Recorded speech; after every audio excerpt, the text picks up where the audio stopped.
Hello everyone, কেমন আছেন সবাই? Welcome to wonder of creativity. আজকে শেয়ার করছি স্পাইসি পোট্যাটো কারি।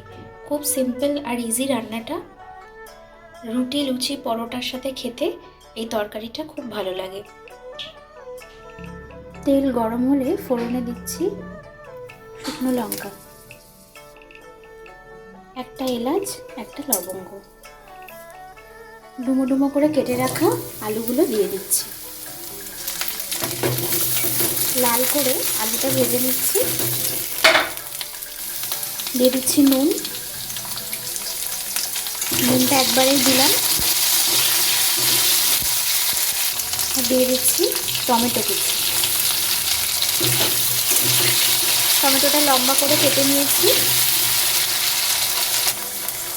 টমেটোটা আলুর সাথে ভেজে নেওয়ার পর দিয়ে দিচ্ছি হলুদ।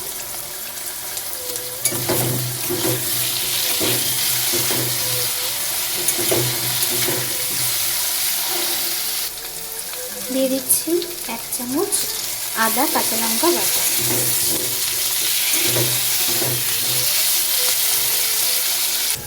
মশলার সাথে আলুটা কিছুক্ষণ নাড়াচাড়া করার পর মশলার বাটি ধোয়া জল দিয়ে দিচ্ছি সামান্য।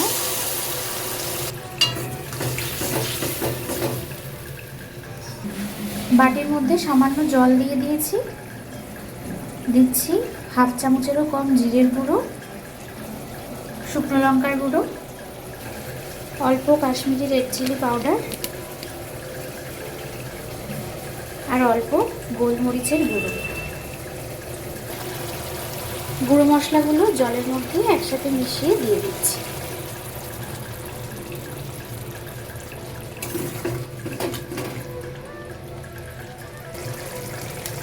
এবার দিয়ে দিচ্ছি অল্প ম্যাগি মশলা।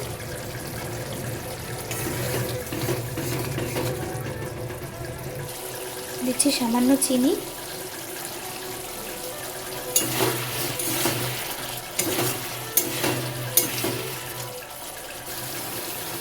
আলুটা অনেকটাই সিদ্ধ হয়ে এসেছে। বাকিটা সিদ্ধ হওয়ার জন্য অল্প করে জল দিয়ে দিচ্ছি। গ্যাসের ফ্লেমটা মিডিয়ামে দিয়ে ঢাকা দিয়ে 5 মিনিট রান্না করে নিচ্ছি।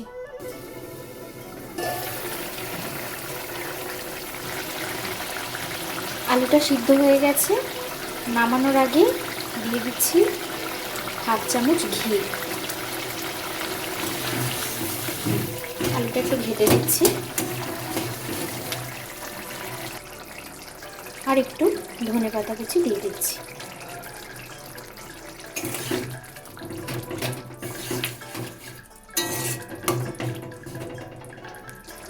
এই তরকারিটা একটু মাখা মাখা খেতেই ভালো লাগে, এই ঝোলটা আরও একটু টানিয়ে নিচ্ছি।